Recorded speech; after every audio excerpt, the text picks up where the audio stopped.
Hi there mga beloved kong soulmates, welcome to Renzo Tarot Channel. Andito naman po yung lingkod para pagsamahan natin ng isang soulful and meaningful na tarot reading.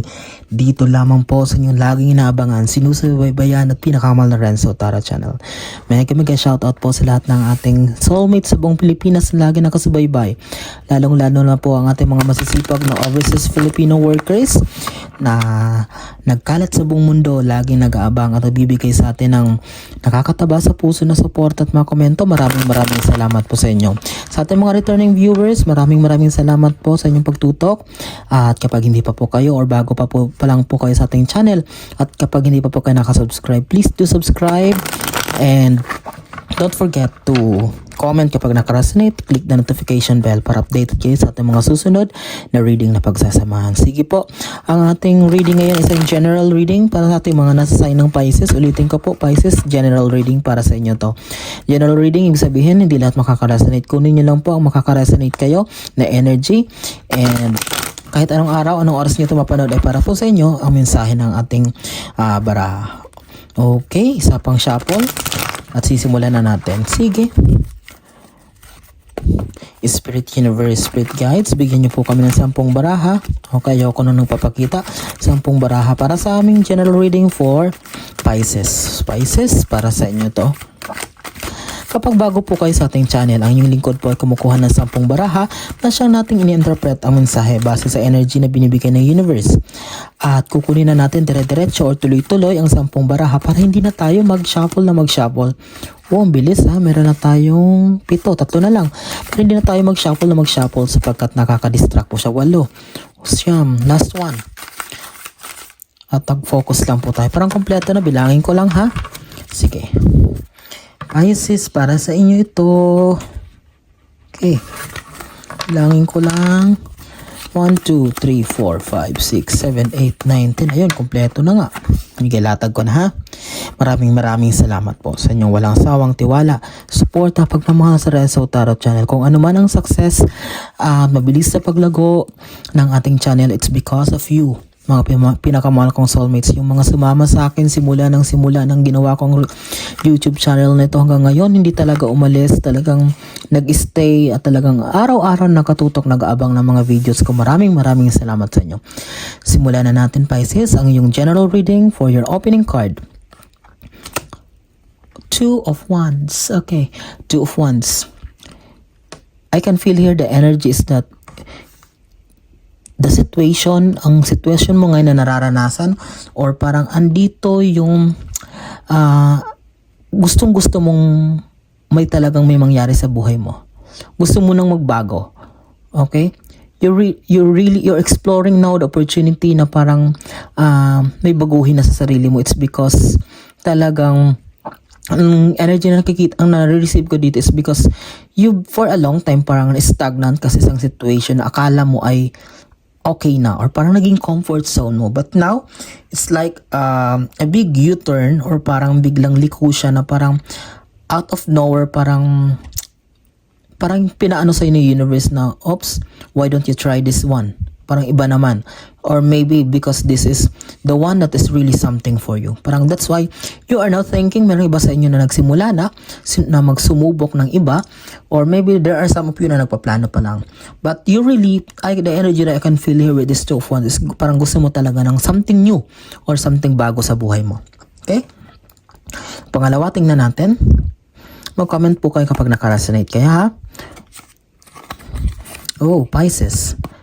2 of Cups. I can see here it's like exchange of ideas or parang meron sa inyo na parang makikipag-transaction sa isang tao na you trusted or parang kilala mo na siya for a long time, and ngayon kasi meron si ba sa inyo na parang may trust issues in terms of pagtitiwala sa mga information, lalo na siguro pag may kinalaman sa pera, but this time parang you will give your whole or 100% trust with this person. Parang ngayon ay talagang kasama dito siguro dun sa unang baraha mo na 2 of Wands ay ang pagsubok or pag-try ng, syempre kung hindi mo susubukan, di mo makikita ang resulta or kung ano mangyayari. Okay, but I can see here, there will be, or merong iba sa inyo na nangyari na, or susubukan pa lang, gagawin pa lang na makipag-transact, or makipag-sosyo, or makipag-share ng bagay, or na something na gusto mo talaga. That's why siguro hindi mo siya magawa on your own. That's why you are looking for someone na makakatulong sa iyo, Pisces. Sige. Pangatlo, your third card para sa general reading. Oh, wow. Celebration. Okay. Confirm natin sa mga susunod na baraha, but this is a beautiful card. Lumabas din to kanina sa Cancer, sa reading ko sa Cancer. Three of Cups is celebration. Parang lumabas din to sa una yung reading eh. Na parang talagang there is something that you need to celebrate. A big thing that is coming on your way. Okay. Maybe, ko-confirm ko natin ha. Ito, sabihin ko na sa inyo. Meron pa tayong 2, 4, 6, 7 na baraha. Pag may lumabas dyan isa, it's like Magician, Wheel of Fortune, Sun, Moon, Star, or Chariot. Ibig sabihin, magsasucceed itong plano mo na susubukan, or it's like a business, or kung ano man itong gusto mong parang pakikipag-partnership sa tao na yan sa pangalawang card. Because this is a celebration eh. Celebration na talagang gagawin mo daw. So, ibig sabihin, pag may celebration, merong something na successful na nangyari. Di ba? Sige, tingnan natin ha. Oh.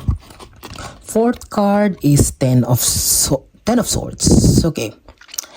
Parang, aminin nyo nga Pisces, although parang sa labas, or sa outside appearance, parang okay kayo, parang walang nangyayari, parang walang kaalam-alam ang mga tao sa paligid mo, parang they thought you're acting normal, or parang it seems that your life is doing well, but sabihin nyo nga Pisces na sa loob-loob nyo, even at this moment, ay hindi kayo okay. There's something wrong. There's something wrong na parang inside ay unti-unting bumabagsak ang pagkatao mo, na parang there's something wrong na Pisces, na parang may nakaka-apekto, na hindi, parang ito nagsabay-sabay na kasi mentally, emotionally, physically drained ka or tired ka, pagod ka na. Hindi lang sa physical, sa kakatrabaho, but I can see here the energy I can feel here is because of overthinking, na drain ng energy mo sa kakaisip ng mga bagay-bagay, kung mag-work ba to, kung mag-aayon ba to sa yung plano, or aayon ba yung swerte sa inyo. Okay? This is the energy that I can feel here. Tingnan natin. May anim pang baraha. Pinapakita lang yung kasalukuyang nararanasan mo or kasalukuyang situation mo. But that is not, hindi pa yan yung result. Okay? Sa situation mo lang yan. May celebration card ha. May celebration. Kaya huwag kang malungkot. Okay. Panglima mong baraha Pisces is the Two of Swords. Kasunod na sword. Talagang merong talagang mga doubts, may mga parang pagdadalawang isip na tumatakbo sa buhay mo ngayon or sa isipan mo ngayon Pisces. There's a lot, parang meron talagang question na tumatakbo sa isip mo, may mga katanungan ka talaga na nais mong mahanapan ng kasagutan. It's because maybe you wanted, parang nagbabadali ka na makita na ang resulta, or parang gustong-gusto mo nang makita talaga yung bunga nitong bagay na sinubukan mo or susubukan mo pa lang. It's because siguro parang sa mga nakaraan mong sinubukan ng mga bagay hindi nag-work ng according sa yung plano or na the way you expected. That's why kung may mga bagay kang sinusubukan, of course parang gusto mo na makita agad ang result nito. Lalong-lalo na of course na magandang result. Okay, that's why this Two of Swords, ang nakikita ko dito is like, you are torn between excitement at in the same time worry.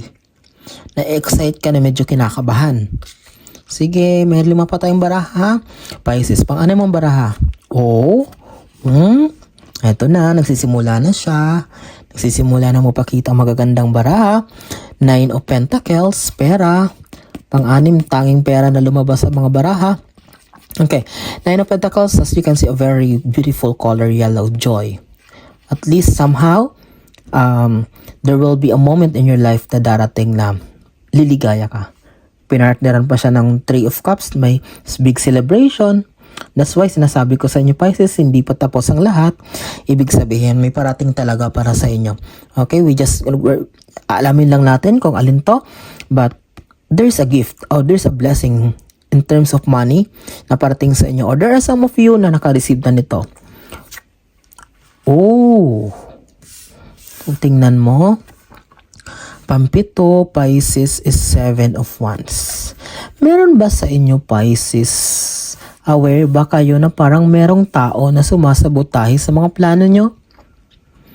Aware ba kayo? Siguro alam nyo to pero siguro ini-ignore nyo lang. May mga tao sa paligid nyo, kaibigan nyo na parang may inggit sa inyo. Kasi parang ito nakikita akong blockage dito sa kaya parang medyo hindi umaayon. Parang hindi umaayon ang resulta ng mga bagay-bagay na yung pinaplano. There's someone, okay, someone na gusto kang pabagsakin or parang gustong hindi ka makita na masaya or mag-succeed with your plans. Okay? Be careful with that, Pisces. Galingan ang pagkilala sa mga tao. If possible, kahit kilalang-kilala mo, be discreet or be limited sa mga information na ilalabas. If possible, sa'yo na lang muna kung ano muna mga plano mo. Just keep it to yourself. Saka ka na lang kapag nag-succeed na yung bagay na yan kasi mahirap na kapag mausog yan or ma-evil eye yan ng mga taong mga inggitera na walang nagagawang maganda sa buhay nila. Queen of Wands. Emotion. But this is a beautiful card kasi marap na dito sa right. It means na kahit pa paano, kayo yung mga tao, Pisces, na in terms of emotion, hindi kayo nagdidesisyon na nakabase sa emotion. That's why, ang gusto ko sabihin ay matured kayo.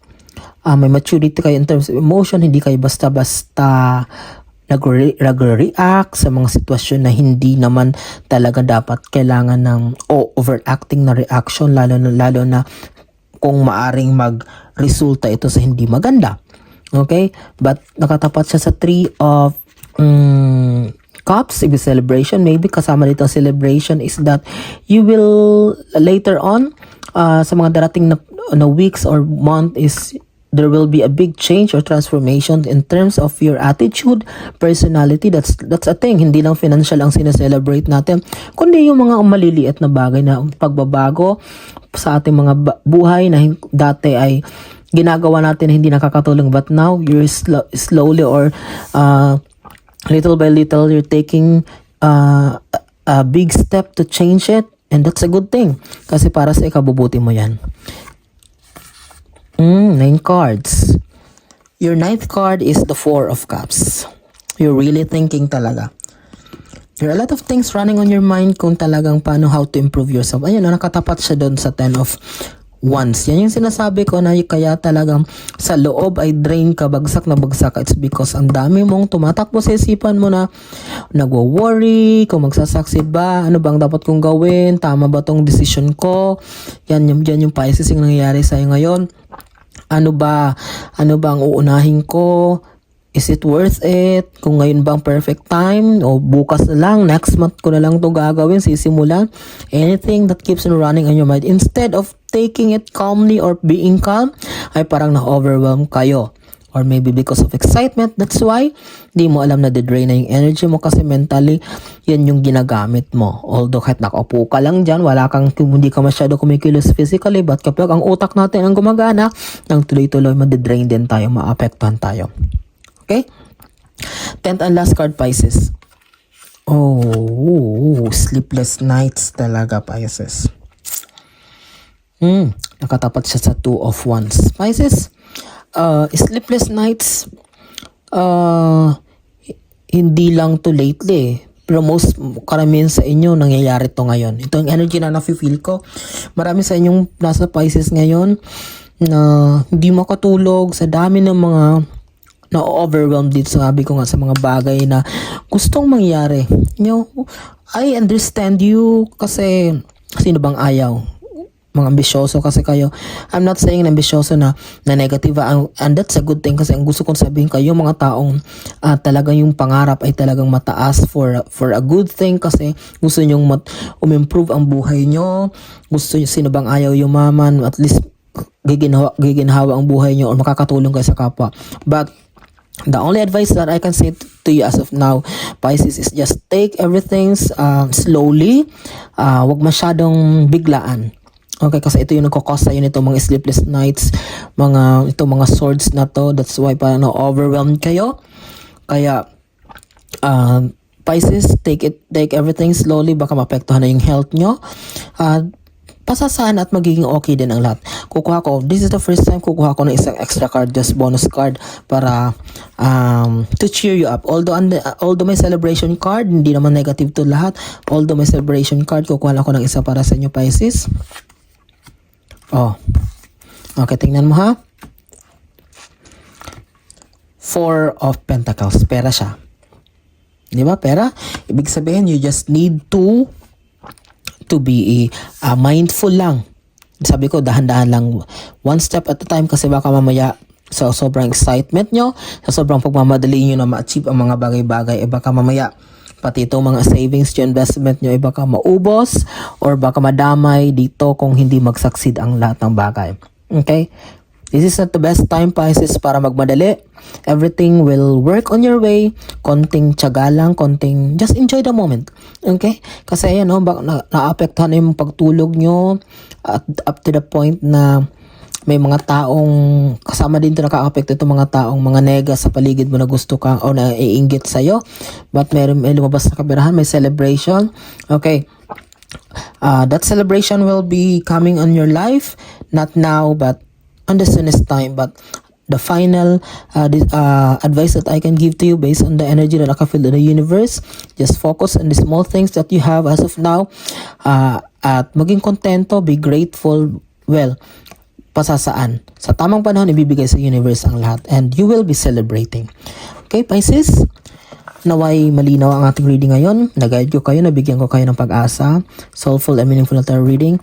Inulitin ko, kapag hindi pa po kayo, napakarami pong nanonood ng ating videos pero hindi po nakasubscribe. Okay? Please do subscribe. Yan ang pong hihingin kong bayad sa inyo. Tulong sa inyo. Maraming salamat.